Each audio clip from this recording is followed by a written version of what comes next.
I've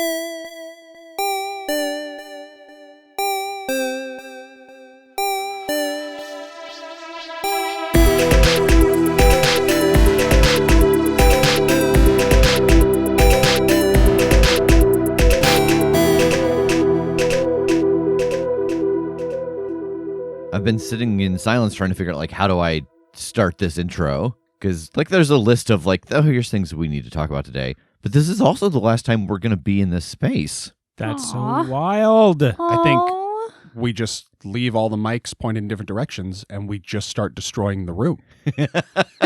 Oh, wait, this is your Wait, house. this is my isn't it? home. I need this room. Yeah, no, you're right. That was dumb. Unless we, like, Unless we can, okay, so, but maybe, though, maybe we just make it sound like we're destroying the room. Let me hear your best noise destruction Foley.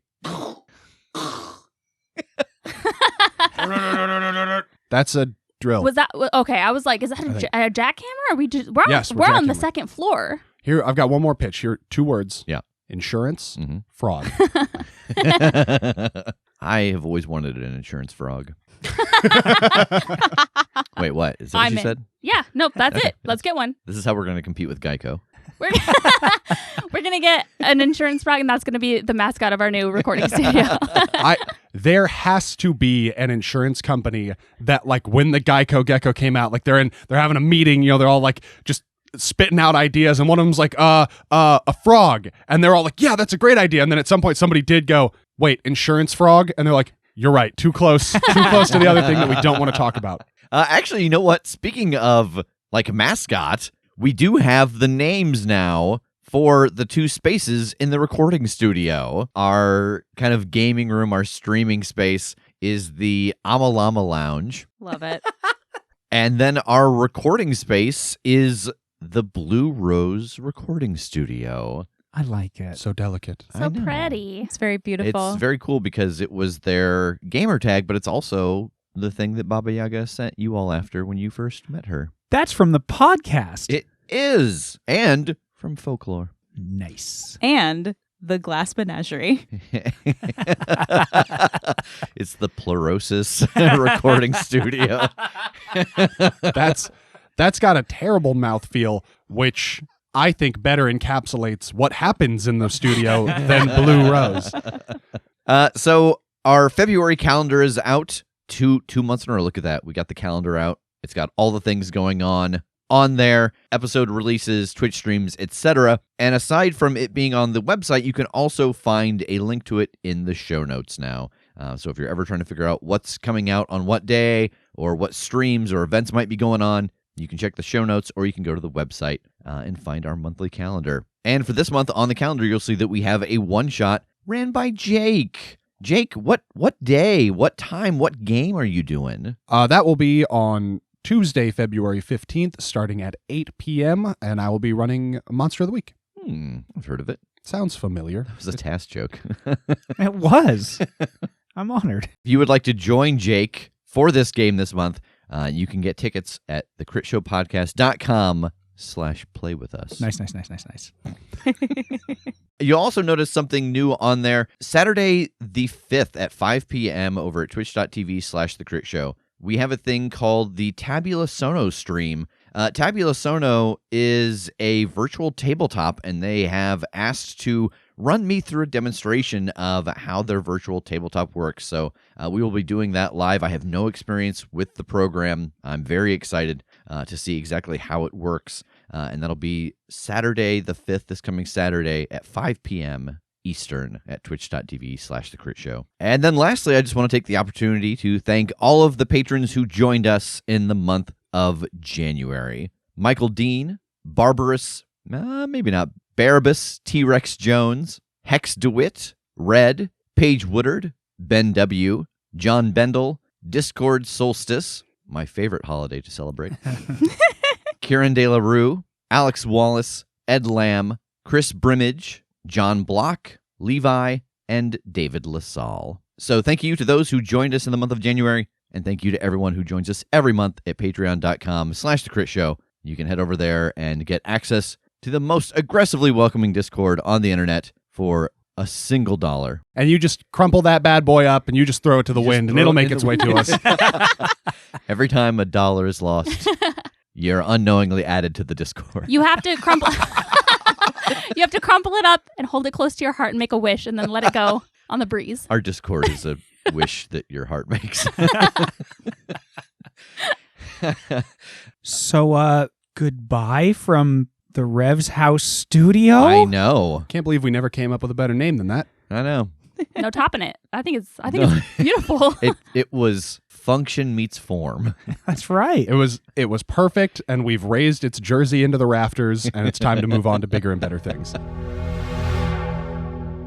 Welcome back to our second half of the Urban Shadows Q&A. If you are just tuning in, weird place to start. What are you doing? Please go back to the beginning. Yeah. At the end of this episode, I've been collecting all of the outtakes from Urban Shadows. So you're all going to have a nice long outtake reel at the end of this. So enjoy that as well. Nice. Can I start us off on this one? Because I did a big whoopsie at the end of the last one, and I'd love to just kind of clear my conscience. Yeah, fair. Okay. How much of the last day before Nash arrives, so everything goes bananas, was planned in advance and or held in reserve because of GM moves? At what point did you decide to go down that road? Yeah, so this kind of came up earlier, talking about that downtime, whether or not you all were going to take that faction move. And that's why I ultimately didn't want to make that decision, because I had decided how many days it was until Nash arrived. And so if you had taken that faction move, Nash would have arrived in like the middle of it. So he just would have been there. And so, yeah, that was something that I had planned out from the beginning.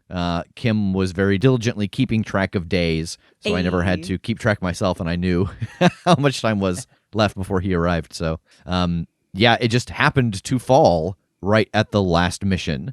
If they had taken a little longer on some things, he would have come in earlier, or if a couple things had gone just a little faster, they would have been gone before he even had the chance to arrive. I think we got super lucky on how that played out. Yeah, I agree. Were there things we could have done that would have changed whether or not he came at all? Like, is there a reality where, like, you know, if we had made his house seem, by not us, but the consequences of our actions had made his house seem very stable, would he have never shown up?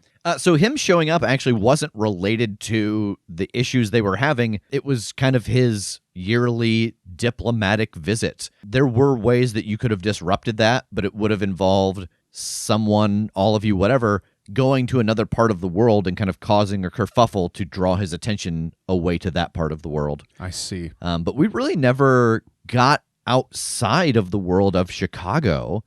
So a lot of the kind of larger global, I don't want to say global politics, but the things that are going on in the world on a larger scale don't really factor in much to the way Urban Shadows works.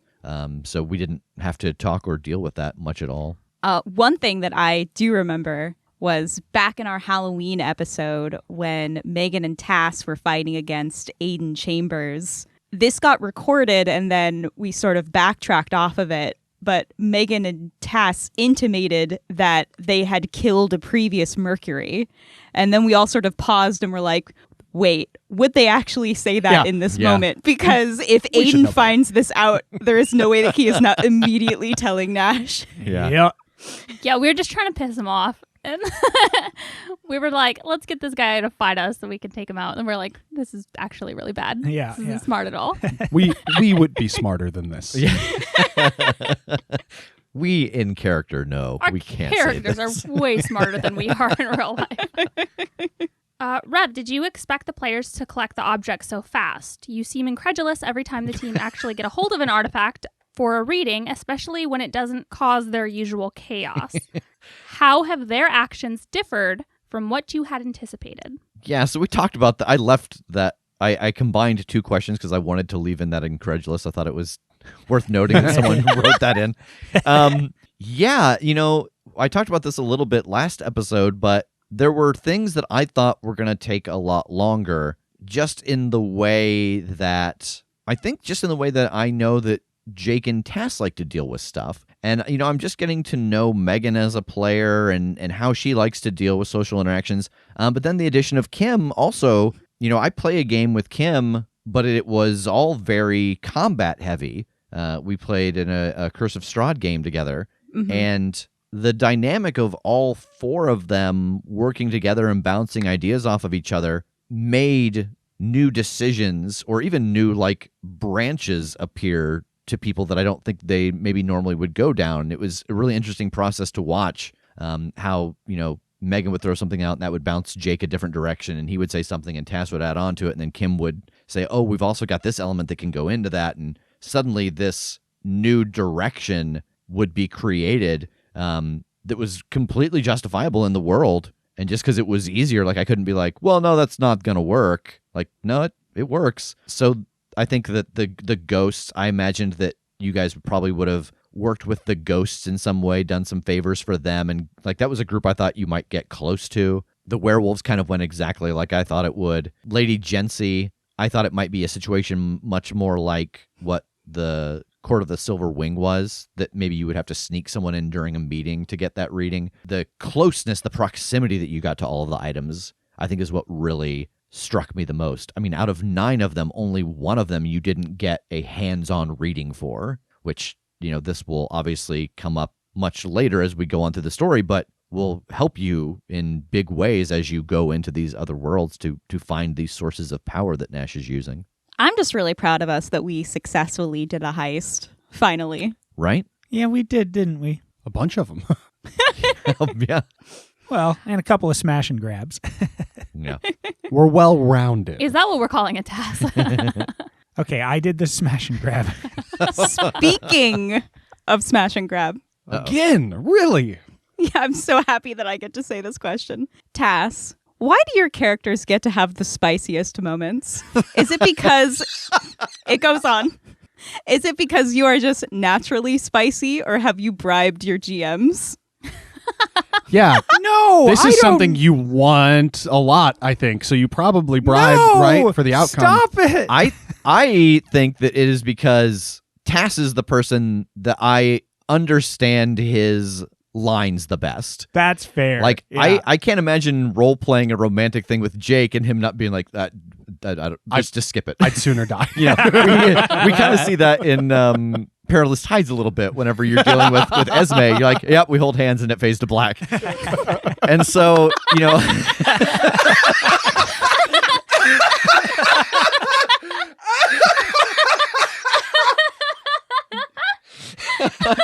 That was so loud it blew out my microphone. Well, I'm spouting off as much detail as Yeah. I can during the fade to black. so yeah, ultimately I think it is a. I mean, I can't speak for Philomena, and because I assume that's the other. They're talking about the White yeah. Tower, but I think that God. there is a nonverbal cues that Tass gives off when someone starts to like go down that path with an NPC that tells you like, oh, yeah, we can keep going down this path, and he's not gonna just shut me down. They're called winks, Rev. Yeah, that's right. The little nudges under the table. Yeah. The real things he said, yes, but otherwise, I don't know. I don't sign up for this, but it's okay because it's fun. It's it ends up being hilarious and as long as it moves the story forward, that's all I'm concerned about. But that should be true of anything, whether it's spicy stuff or something horror or something gory. I mean, it doesn't matter what it is. If it's just nonsense, it shouldn't be there. But if it's actually a part of the plan, so to speak, of course, that's that has weight. Megan, if you could say anything to the Urban Shadows version of Nash, what would it be? Yeah, that's difficult because, I mean, it's the same person as my grandpa, but it's not. Yeah. We never got the opportunity to become close in the first instance of me, being his chosen, let alone us growing together from me being a child and him being in that role of being my grandfather. Yeah. So he kind of had, like, my grandpa Nash had 2 bouts of, like, being very close with Megan. Yeah. It should be very flattering, though, because, I mean, this current Urban Shadows Nash lost you as the chosen, and just there was no one better. So he had no choice but to choose himself to be the chosen. Oh, I definitely have not been thinking about it that way. I've been thinking about it like that plan sucked. Oh. I'm gonna go a different direction because this isn't working out. Yeah, I guess it would probably be like, I'm sorry that you didn't really get the opportunity to have someone to care for or to care for you enough to hold something more important than this plan that you have kind of enacted on the world. Yeah, that's good. Next question. The relationship Jake has developed with Danny has been one of my favorite things in this timeline. It's just so wholesome. Is Jake planning on finding out anything about Mosquito Dan's offspring when he returns to the right timeline? That thought has definitely crossed my mind several times. I know that now I know because we kind of talked about it last episode. This isn't like Mosquito Dan's next of kin. This is somewhere down the line. Yeah. So I'm not going to find Danny. But I mean, this is just kind of the theme we've come up against consistently throughout this whole show. I recognize now what the potential of this thing that was a monster is. And now I feel like I need to save it. So yes, ideally, I would like to figure out what became of them and figure out a way to make their existence a positive for them and us, and not just like pestilence out in the world terrifying people. I mean, we've already kind of started laying that groundwork with like the pizza party. Yeah. of this idea of how can we create an environment where we can coexist. Yeah. Yeah, and you have all talked about this too.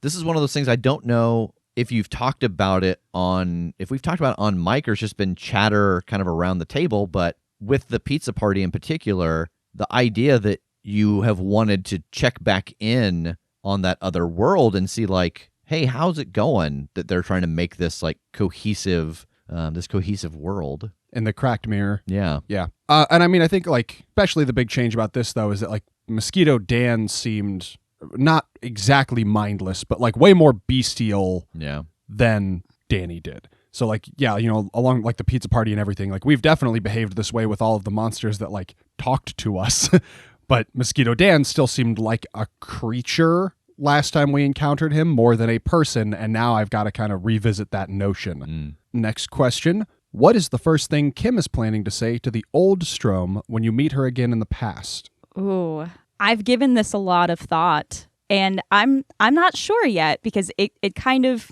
that moment has a lot of weight, both for all of us as a group in terms of getting Strom on our side and getting her to believe the things that I have to say. It also has a lot of weight for me personally as someone who had a very deep connection to Strom, that there is a desire to want to have a similar relationship with the Strom in this timeline. But that's also a lot of pressure to put on someone to like come into the past and be like, hey, we were so close 100 years from now to the point where I viewed you as a parent, but also, hi, it's very nice to meet you. And so like, I'm stressing out about that. Like privately, I'm like writing down notes in my phone of like things that I want to say to her and how to best forge this relationship, because I definitely don't want to fail the IPT and I don't want to fail my Strom. She believed that I could go back into the past and convince this current Strom to believe us and to help us, but also like personally, I really want this Strom to like me. as simple as that is. Well, we don't want you to fail either, so make it good. Kim walks in, she's like, hey, do you remember when you got that girl killed? She just starts freaking out. Do you remember that? I'm excited for the first time that like we are, Strom is like sending us off or something, and Kim's like, okay, bye mom. Shit. Bye mom, love you. Love you. Oh no. So Rev, what hooks did you set out that we never followed up on, and what would have been waiting for us if we had? Obviously, the Wraith was a hook that didn't get followed. There was some of it wasn't that you didn't follow them; it was just that you ran out of time because you knew the time was kind of counting against you too for Megan to get back. But there was, you had found Jingle's body. There wasn't quite enough time for James. That was another part of the trade-off, going back to a question last episode, that if that faction turn had happened, James would have gotten Jingles done by the time that was over.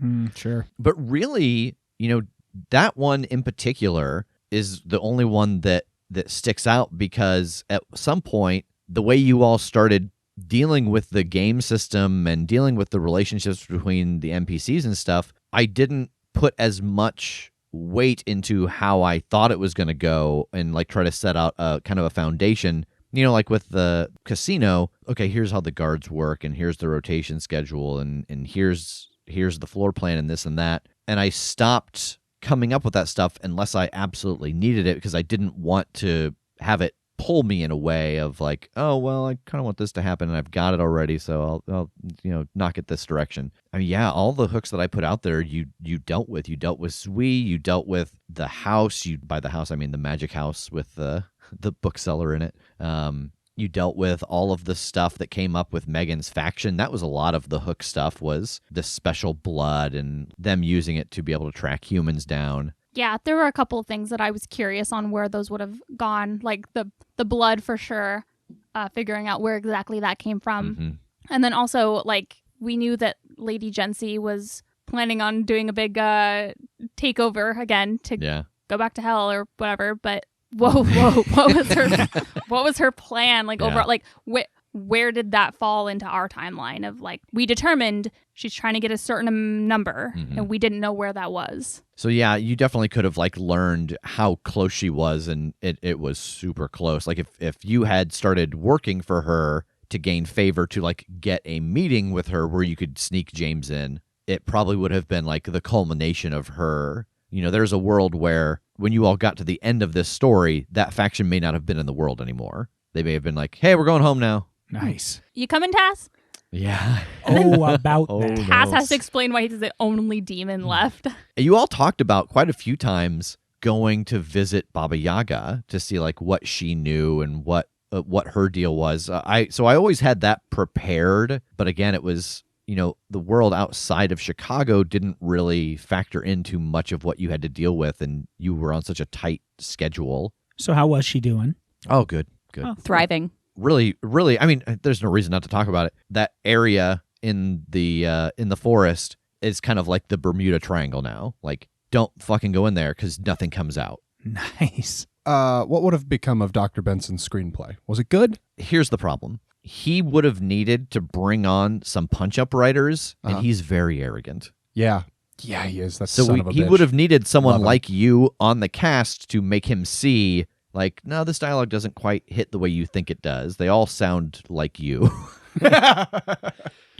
You know, that's always the danger as a playwright, is making all of the characters sound like the playwright. What would happen to one of the hunters if they filled up their corruption track? I believe that, according to Urban Shadows, they become complete monsters and become under my power as a threat. Is that correct? Mm-hmm. Yeah. I was one level up away on my corruption track from retiring and returning as a threat. Yeah. So they would have become a threat to what it was you were all trying to do. Yeah, some of the playbooks definitely rely more on using corruption. I know Kim had a lot of moves that was the whole thing. Tass as well. Yeah. Mark corruption and do some cool shit. Mine didn't really utilize it hardly at all. I think I leveled up once, maybe. Yeah. And you were only like 3 ticks into the next one by the time you were out of the game. My eye all seeing move was just so useful for us to gather information, especially before we had access to Kester and Tiresias, that I was just burning through corruption like wild. When and how close did the party get to failing their mission, maybe even without realizing it? There's only one moment in particular that I can think of, and Megan asked a question, and I had such a relieved reaction to it that Kim took it as I hadn't thought of that, but it was I was hoping someone would think of that. Do you all remember what that was? Yes. So it was when we were planning to go into Aiden's office and making the plan of, okay, do we get Redline people to help do this? Do we draw him out to another place? And that's kind of where I was leaning. Just with my playbook moves, I was like, I think if we get him out in the open, we have a lot more allies that we can kind of rely on. But everyone else brought up a lot of really good points about it being better to just sneak in there, take him kind of unaware. And so once it kind of seemed like that made more sense, I was like, okay, well, he's probably going to have some defenses. So what are those going to look like? Yeah, so if you had all gone in without the knowledge, particularly of those Gatling guns hidden in the corner, it would have been a bloodbath. So that was a question that was asked. And then also in the similar vein, Jake discovering that, oh yeah, the thing that Kim does doesn't quite count as magic. It's this other thing. And then Megan talking to her grandpa like, hey, is there anything unique about when you do this? And him being like, oh yeah, there is a moment where I can't do it again. And obviously that was very important too to that specific plan of Kim hypnotizing him. Oh, right. The can't eat 2 sandwiches at once. Yes. Yeah. Okay. Can't eat 2 sandwiches at the same time. Because he's weak. We got into such an argument about that Jake ate 3 at one time just to prove us that it could be done. Yeah, I am the devourer now. Okay, next one. What has been the hardest thing about playing your alt selves, but also other people whose identities you've taken? Oh. Oh, yeah. For me, it was definitely taking this power of position in running a faction. Not just running a faction, but like running a faction of people who were essentially like refugees. So like were in hiding, who were afraid for their lives and were trying to figure out how to defend themselves. And most specifically, working with Kit, because he obviously like relied on and respected and cared for Fiona and saw her as a leader. And to know that I was taking her place and that she was dead and that he didn't know it and I had to pretend like everything was fine. That's tricky, going into a position where I knew that whatever I did, he would think that that's what she did because of the way that the magic and the technology had been set up. Yeah. But like morally, it still is like, yeah, I'm doing this. Yeah. I think for me with Urban Shadows, it's just kind of my own fault that I set up this character to be like he was here because he was a problem child, like this version of Regel,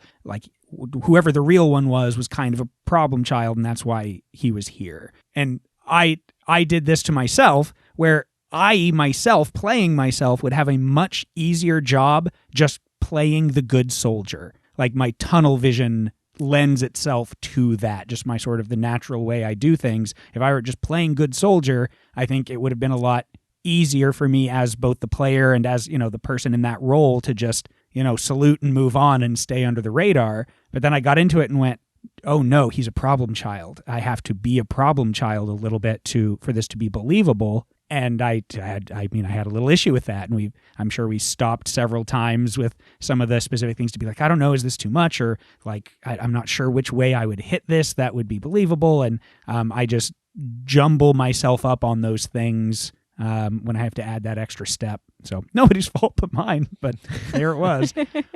Man, I'm not being able to think of anything for this game for Urban Shadows that was like a real problem, because the identity that I stepped into was very disconnected. Like he didn't really have any ties that really mattered. The only tie that really mattered was to Danny, and that wasn't until he got there. That was the job. So like I didn't have any ethical qualms about like pretending to be Brizak, pretending to like this kid. Like I just, Brizak didn't know this kid. So I feel like this one was pretty harmless for me. In like Dungeon World and the Sprawl, like that was different. Those ones I did encounter like people who knew the person I was pretending to be, and like that was a little bit harder to deal with. But Urban Shadows, I don't feel like I hit that very much. I think a little bit you did with Danny, just in the sense of your responsibilities to the Order of the Ley Line, in her asking to go home, and you're kind of having to balance like, because of the position I'm in, I can't just take you home, even though that's what I want to do and that's what you want. That was interesting. Yeah, a little bit, because ultimately I still was like, I kind of got what I wanted. I figured out how to get what I wanted, and it hadn't been my fault that I couldn't do that. So, but yeah, I mean, I did. I had to deal with a little bit of that. You're right. I didn't have any alternative identities to balance, but things that I had to keep in mind were just essentially what was true about myself in this world compared to actual Kim. There were some very obvious biographical differences that I made because I always had the assumption that somehow I would end up traveling back into the past. So things like my twin sister, not in this narrative, or else that would be an entire different moral quandary of do I even want to leave or unmake this world? Or even just like cultural references. If I were born 100 years later than I currently am, like when you all reference movies, what would I not know? But yeah, it was pretty easy. Also, Coin Kim is 5'2", because real life Kim is 4'7". Yeah. Excuse me, 4'11". You can really hear it in the audio. You can really hear those 3 You can inches. hear that she's a little bit higher above the microphone. This one is framed as for me and Tass and Rev, but I think to some extent this will still apply to all of us. You guys have played story arcs in 4 different PBTA systems at this point: Monster of the Week, Dungeon World, The Sprawl, and Urban Shadows. Which game has been your favorite to play and why? But I mean, I suppose, can we go outside of this? Like, can we talk about the ones on the show, but then like beyond that, just what we've played, and so that, you know, they're not left out? I'll allow it. Okay. Man, I mean, I think it's hard for me not to say Monster of the Week because we've spent so much time in it and we've built a home in Monster of the Yeah. Week. It's very comfortable there. I still really like Dungeon World because the story that we're telling isn't always a mystery. And so there are times where we're spending 3, 4, 5 episodes maybe where you can't really roll beginning of mystery moves. You're not going to get any experience at the end of it because it's not a mystery. We're dealing with some problems.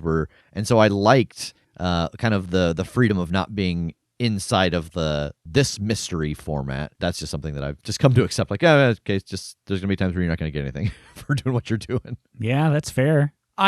My instinct is to say Dungeon World because I just love high fantasy so much, and it's just such a big part of why I'm a nerd in the first place. But I think I'm still going to lean back towards Monster of the Week with where I am just in life anymore, because any of the stories I want to write, any of the inspiration I have for new stories and stuff, it's that mix of high fantasy with contemporary setting. Because I love world building, but it's just, write what you know. I don't, as much as I love those old worlds and things, I'm not much of a historian. I'm not much of a buff with that stuff. So when it comes to writing how things should look and how they should work and so on, I'm just brain dead with that stuff. So world building is much harder for me in that. So just, Monster of the Week hits all of those marks, both playing it and wanting to write for it. So for me, broadly speaking, and some of us have talked about this in the past, games that mechanize events that you're not like actively playing, I don't really click with. So like the faction turn in Urban Shadows. I mean, I didn't like dislike it, but I would always rather be resolving a thing by playing the thing than by just like asking questions from a list and making die rolls and stuff. So that's kind of what like Urban Shadows and to some degree like the Sprawl, but in the debt system in this. At some point when we started playing this game, me and Rev he had to make me understand how debts worked, because I was like, wait, so I want to like influence this person in this way or something. He's like, yeah, but you don't have a debt on them. I'm like, so I can't do a thing if I don't have a debt. In this game, no. Okay, I don't fucking understand. Like like the way I interacted with Selena, like that's how I want to handle things. Like I just want to talk to people, and if the thing I say is good, I want it to matter. And so a game where it's like, unfortunately, mechanically, you talking can't do the job, those never really work for me. And I don't know what everybody else's thoughts are on those. I agree. I think it takes a lot more like strategy. Like if you want to plan your next several moves ahead of time, systems like this work really well for that. Through all of the different games that we've gone through, I would also say Monster of the Week. I mean, that's why I'm here.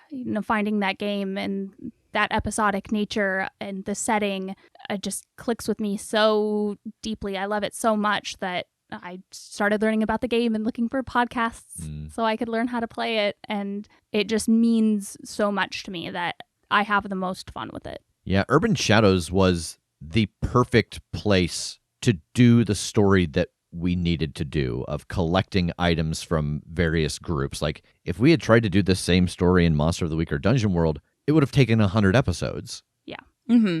And so it really, this kind of Urban Shadows heist story, this was a really good system for it. Yeah, I really like faction and intrigue kind of games. So I thought Urban Shadows was really interesting. I wish we had more time to really get into the debt system.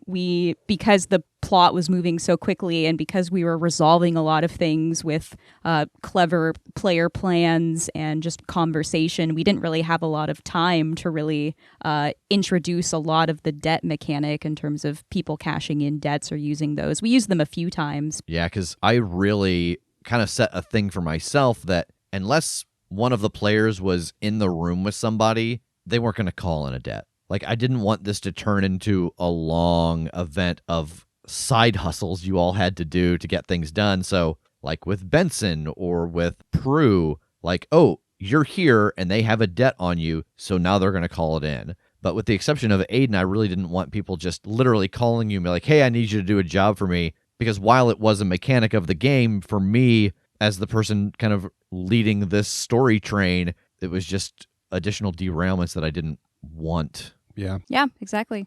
Yeah, I think for me, definitely like the investigation side of Monster of the Week is particularly what draws me to it. Yeah. And that idea of I don't need to, roll perception to see what I see in here. I'm gonna think of what am I gonna look for, and then do I find it? So I think that's where I like to live.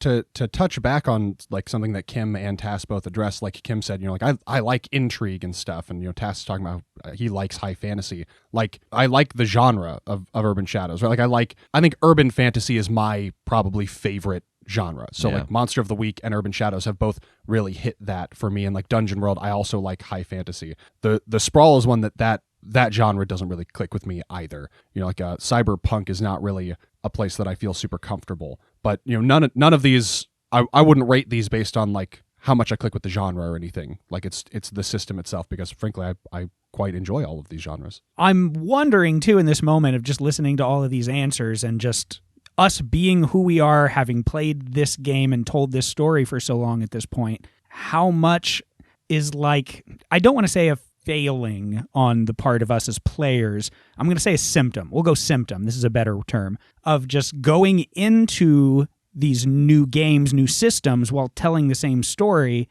And I'm wondering how much is like this symptom of this is how we've been telling it because of Monster of the Week and its rules and how it works, and how much we're, no matter how much Rev is trying to make sure that we're dragged into the new world and the new system and the new, game, how much we as the players still just kind of like are approaching it with Monster of the Week solutions. We've talked earlier about how that, the addition of Megan and Kim as new players in the dynamic with Jake and I, and how it's changing the way you, Rev, see, or think that we might hit something because we have this whole new dynamic. I'm wondering how much is like me set in my way of like, well, I have to just approach the problem the way that I have been, and I need to get out of that no matter what game system I'm in. So I'm like, I don't know. That's a very general question to myself, is how much of my love of this game is just me kind of set in loving how it works and how we've been approaching the story.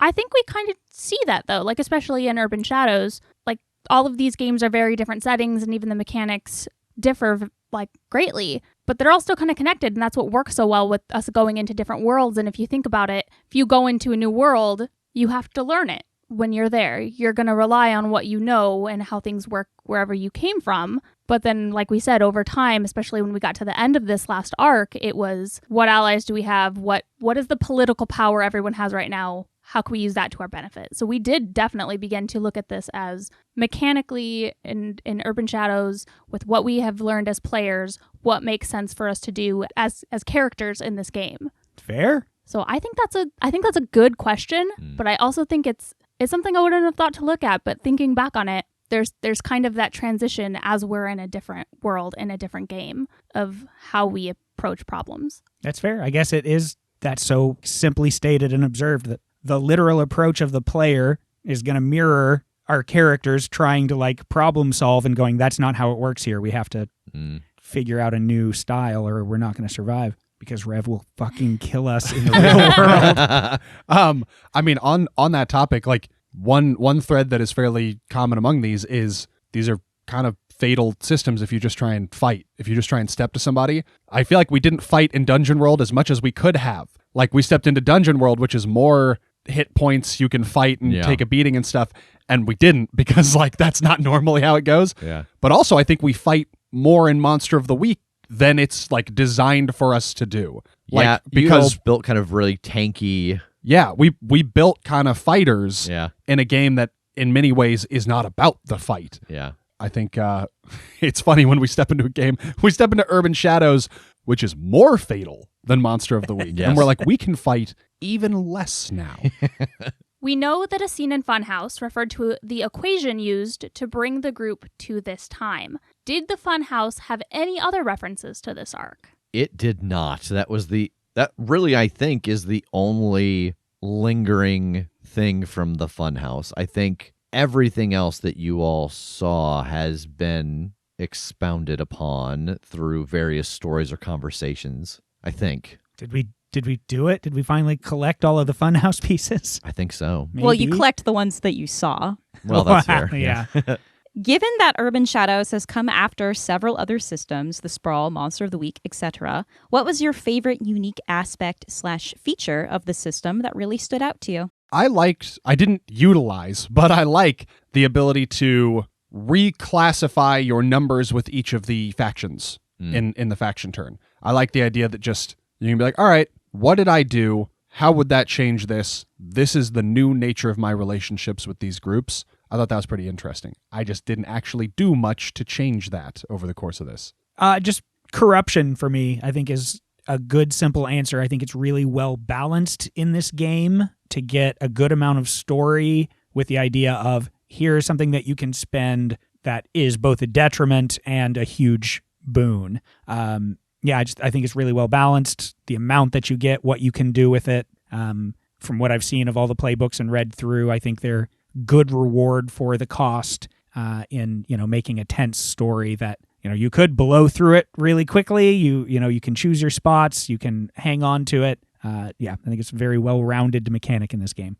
Yeah, I really liked the corruption mechanic. As someone who loves spoilers and loves finding out things, having a move where it was literally like, yeah, sure, you take damage and you spend corruption, but then I just get to ask Rev whatever I want and he has to tell me honestly, was so tempting for me as a player. And I used it all the time because I wanted to find things out, and sometimes we were on a time crunch, like trying to rescue Lana, and it was like, yeah, you have no way to open this. And it's like, all right, well, I'll take harm and spend corruption. How do we get this open? It was just, God, it was so useful. We only used it a couple of times, but I thought the intimacy move was really neat, especially because this game is so centered around like deaths and the power you hold over other people, that the idea when you're vulnerable with someone else, even if that's just emotionally, that you can get some kind of boon from that, but also it requires you to take it a step further. So we had it a couple of times with Kim and I kind of opening up to each other, but then even on top of that, there's specific things for each playbook. So like for mine, it was I could ask a question and then she would answer it honestly, and then you are able to you are able to like mark an advancement on your track for using that move. I really liked in the faction turn all the different things that the factions could do. Like I thought that was a fun addition of like, okay, so I know where this group's head is at. What do they want to do? Yeah, they want to kidnap somebody. And, I roll a die, and if it was an NPC, mostly it just succeeded. If it was a PC, there was a chance that you could get away. And then I really liked that if they rolled high enough, they could do a thing and then hide that they did that thing. So it's just like, oh yeah, they didn't do anything this round. That was kind of fun to like, I would always do that after you had all went home and I knew we were getting close to a thing. I'd like sit down and really have to like write it out. Okay, so this is what they're doing from this list. What do they want to do? Who's being featured this time? And so that was like a weird little mini game that I got to do by myself before you all arrived. I was quite curious as to what was going on behind your DM screen. Yeah, very crowded GM screen this time. What determines how long the group stays in a world? The team's time in Urban Shadows feels much longer than the Sprawl, but much shorter than Dungeon World and Fanarin. Ultimately, it comes down to what they need to accomplish. I think they spent so much time in Dungeon World because they knew what they needed to do there, but they didn't know how or where, and they had a whole world to explore. And then the Sprawl, they knew very specifically what they were doing, what they were going to get, and then in Urban Shadows, it was a similar vibe of the Sprawl, just more things they had to do while making absolutely sure that certain people didn't know they were there. So yeah, I really think it's just the task that they have to accomplish and their familiarity with where they're arriving. And I think that we'll get to see that play out as you all go into these other worlds again.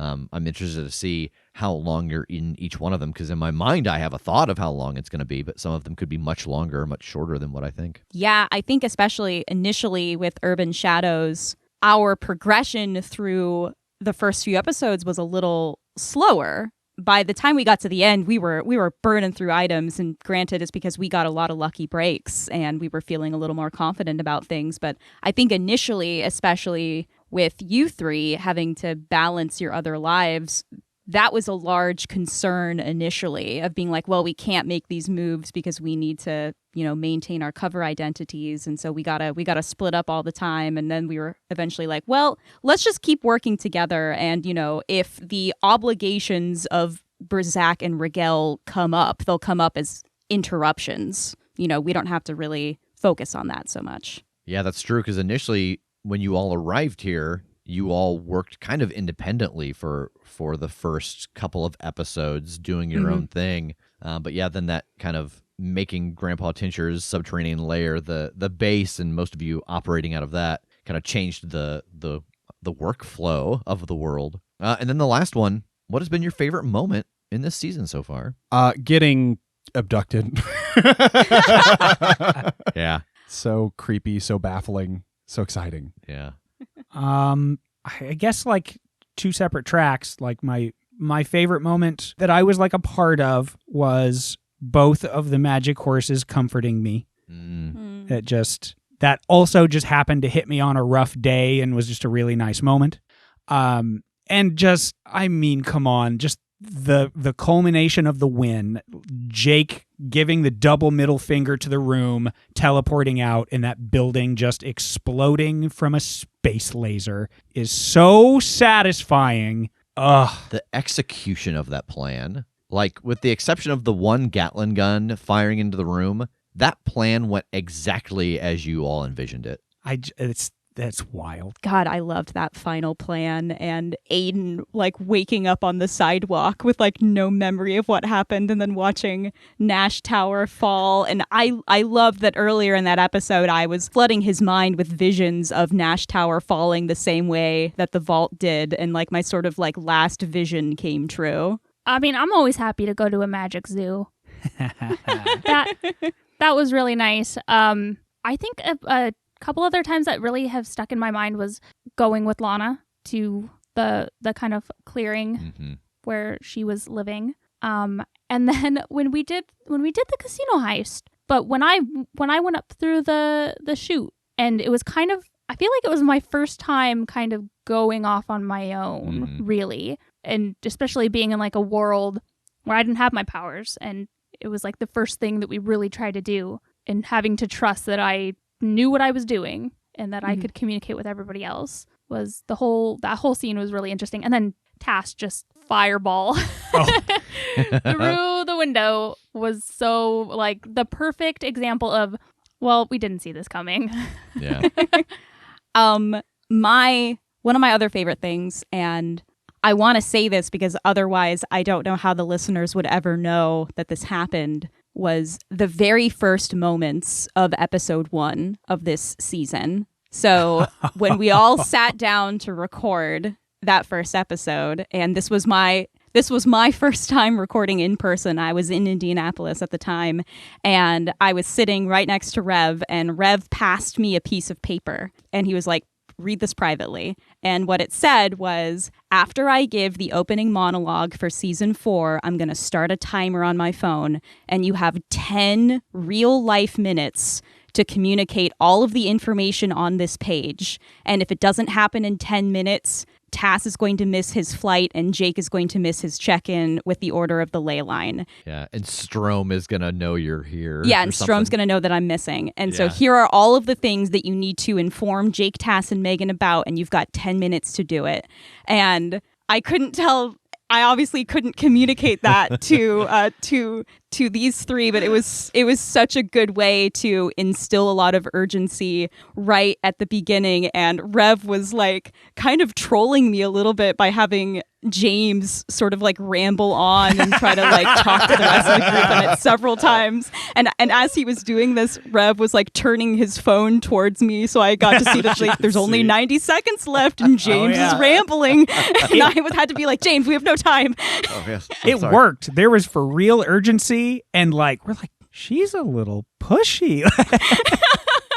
Well, and it was just confusing, which it was supposed to be, coming into this new world, not knowing what was happening, having other people on the other side who knew that we were going to be there. It's not something we could have anticipated at all. So again, like we talked about earlier, with you going to a new place, you have to figure out how it works there. Yeah. Going into a new place where somebody had shit already ready to go for us and there was urgency. It worked so well with the story. It was just confusing as fuck as players, because we were just like, how does Kim know any of this? Yeah. I just love when you can set up moments like that where you can have players who know something and others who don't, and like just that feeling that it brings to the table. I feel like now after that one, I've had at least one of those moments with everybody where it's like, hey, here's a thing only you know. As we go through this scene together, you get to reveal this, or you get to just watch them discover it because you already know. I mean, I think my favorite thing is really kind of echoed by what you have all said. My favorite thing is always the unexpected conversations with the NPCs. I loved the scenes with Lana and Megan. I love the stuff, particularly with Kester and Kim, just because Kester holds a very special place in my heart. He was an Oracle in Pathfinder, the first character that I played after 7 or 8 years away from role-playing games, and I loved the stuff with Jake and Danny, and then I loved doing the more antagonistic stuff with Tass and Lady Jency. That and Selena too. Like, I just love the unexpected conversations with NPCs. When I'm editing and I see that line 3, which is my line, and someone else's line are the only two for like 10 minutes, I'm like, this is what I'm here for. Like, this is the thing that I love. Yeah. That's great. So, yeah. So I have a question. Yeah. What am I doing in Monster of the Week? So that is a very good question. You know, I very specifically wanted Kim to be the Oracle because that made it so she would know that they were coming into the world, but also because it gave me an opportunity to do something that I had not done before, which was build a playbook for Monster of the Week from the ground up. So I present to you all the Seer. Oh, shit. This is a trope that I think is one that I really like in the horror genre that we don't see reflected yet in the existing playbooks.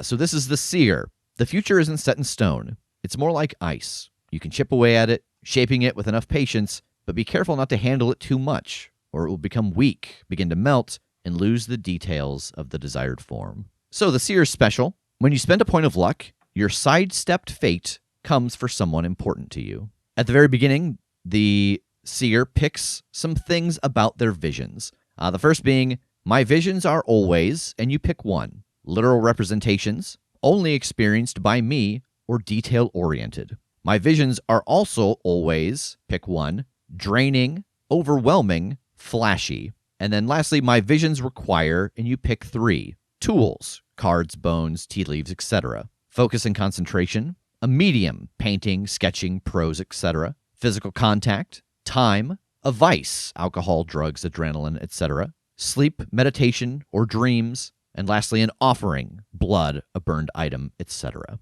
And then the moves for the Seer. You get all the basic moves, plus 3 Seer moves. You get this one. How do you stop an exploding man? At the beginning of each mystery, roll plus weird. On a hit, you get a vision of a future where the Keeper's countdown clock has reached midnight. On a 10 plus, you may ask a question from Read a Bad Situation about the vision. And then the remaining moves are, stop trying to hit me and hit me. You see the hits coming. When you suffer harm, you suffer 1 less harm. The precogs are never wrong. Use plus weird instead of plus sharp when you read a bad situation. Psychometry. When you investigate a mystery, asking what happened here does not cost a hold and may be asked on a fail. I can see through time. Once per mystery, when you use your gift to see the bigger picture, roll plus weird. On a 10 plus, hold 3. On a 7 to 9, hold 1. Each hold can be spent to give yourself or another hunter Key information which aids an action currently being taken and allows a roll with advantage, being you roll 3d6 and take the 2 highest. No accidents, no coincidences, no escapes. When you take this move, scratch out the Seer special from the playbook and use luck without ramification, knowing that when you spend your final point, death will be waiting to claim you. And lastly, Apollo's Gift. When you manipulate someone using information gained from a vision, treat a mixed success as a success and a success as an advanced success. On a fail, your truths are seen as lies by the bystanders for the rest of the mystery. Ooh. And then you get 2 pieces of gear, a ritual dagger, a walking stick, strange coins, martial arts, a sword cane, a belt knife, a sensor, a holdout pistol. And then really I think the only other thing on here to note is that on the improvements, they have an improvement option to remove 2 of their vision requirements. They also have one to take another tag from My Visions Are Always. And then on their advanced improvements, they have one that says, even if you haven't lived it all, you've seen it all. Take a permanent +1 ongoing to read a bad situation. Nice. Wow. So yeah, this is the playbook that Kim is going to be playing, and we'll find out next episode what she's going to take. Outstanding. It's solid. I'm very happy with it. I shared it with a couple of people, got some feedback. I actually just heard back from Michael Sands about it. I'm very happy with it. I'm excited to see how it plays. Hell yeah. Yeah, so if other people want to play the Seer, take a look at it, how or where can they do that? So if you are interested in using or just perusing the Seer playbook, you will be able to find that on our website after the episode goes live, episode 26 on February the 9th. I'm so excited. Thank you for writing that playbook. It's so cool. All right. Well, I think with that, we'll be back next week to find you all sprawled on the floor of the castle, having just fallen through a time portal. Any closing thoughts? Give me the outtakes. Fair. I want to say Muzak. Yeah. Zach. You got it. Got it in one. Brizak. Brizak. Brizak. Brizak. Brizak. Brizak. Yeah, Brizak. like an optic blast. Ka-chow. Brizak. Just like Ka-chow. I would do my best. I don't know how long it would take me to get out the door, but I'd try to be there. I might be a few minutes late. I show up a few minutes late. Yeah, I'm there. Yeah, I want to go over to Danny and like do our special high five that we have. Yeah. And be like, hey, I got to go do a really important job looking at a bunch of books. You want to come help me? She shakes her head no. Come on, the shelves are really high. It'll be way easier for you to get to some of them. She smiles and takes your hand. She doesn't smile. She don't got a mouth. Oh, damn it. A little tongue comes out and licks the sides of her proboscis. She nods. We got there. It's real cute, actually. It is. Like I thought it Yeah. was. Like an anteater. Yeah. Just a little. Yeah. That's what I'm thinking. Yeah. So cute. How have you been? Oh, not too bad. It's been quiet. Good. Just haven't kidnapped anybody. Sure haven't done anything. Sure didn't let a baker's dozen of shapeshifters through my portal. And I think we find Kim and Tass standing next to the bean. I'm going to flick it. The city comes to life. Oh, no. So this is like a face I'm going to recognize. Yeah. Oh, yeah, it is. You want to tell me who so that like I can Okay. be All right. like Take a deep breath. you see all of her rows of teeth in her mouth flutter. Oh no. God. Like a breeze in a field of corn.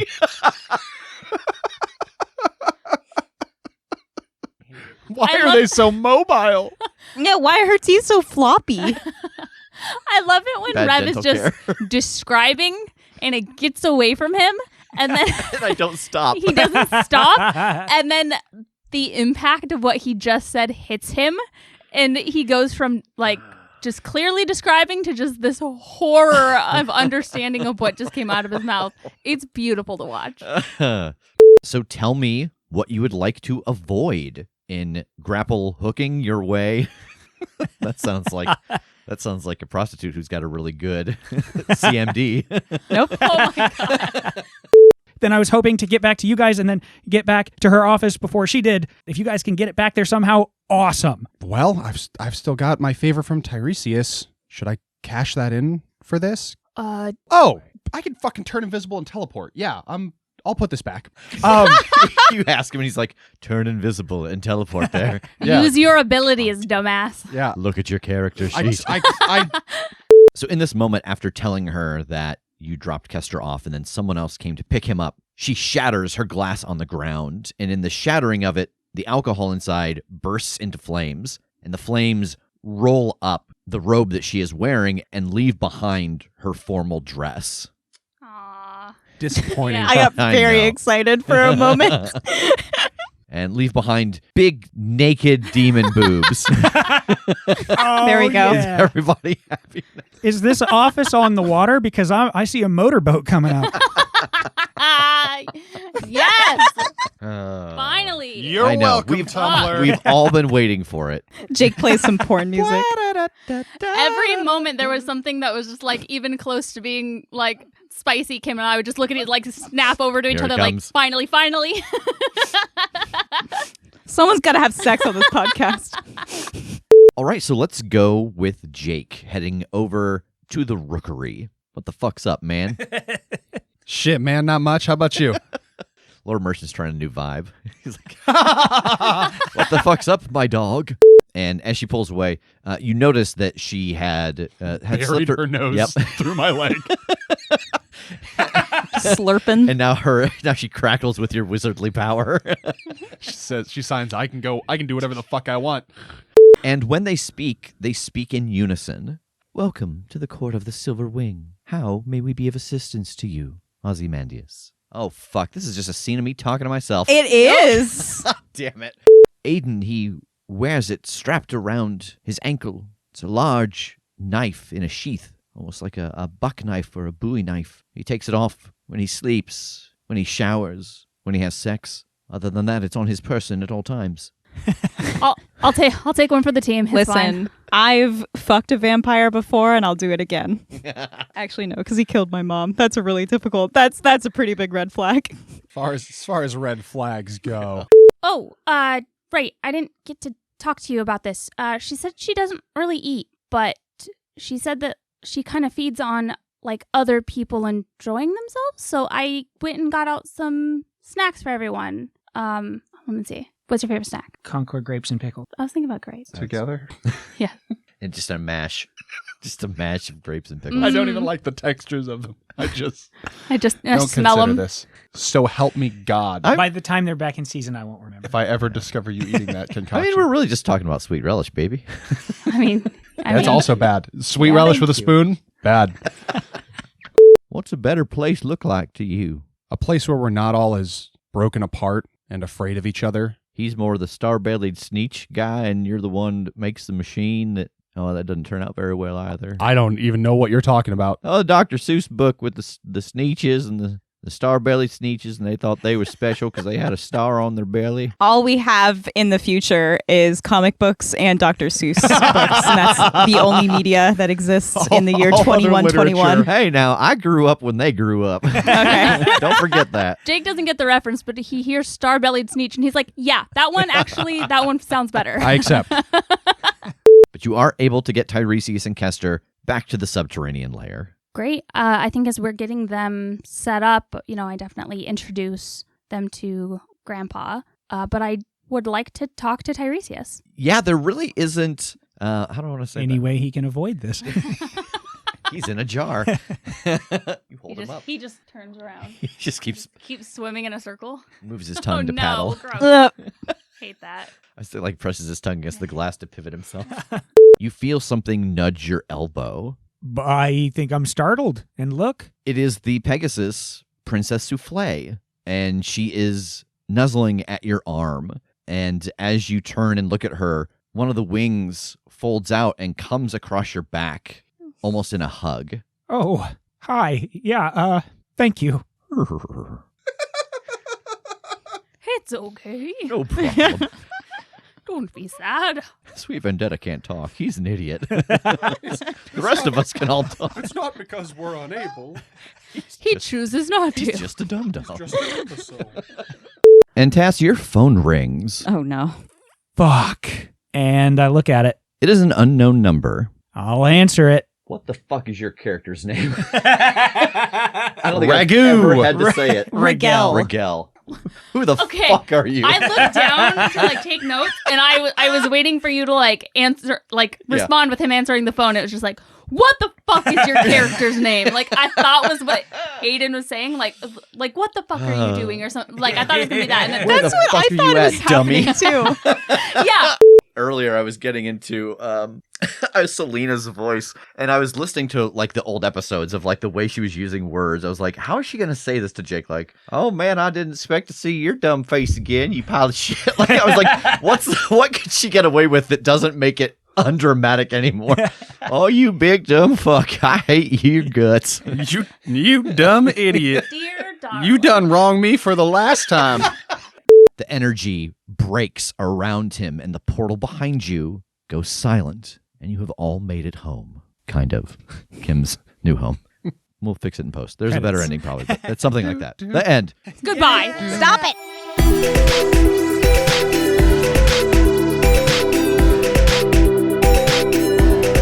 The Crit Show is a Crit Show Studios production, edited and produced by Brandon Wentz with music by Jake Purley. You can find more information about us at thecritshowpodcast.com. To keep up to date with upcoming live shows, contests, and other special events, follow us at The Crit Show on Facebook, Instagram, and Twitter. For even more weekly content, join us at patreon.com/thecritShow.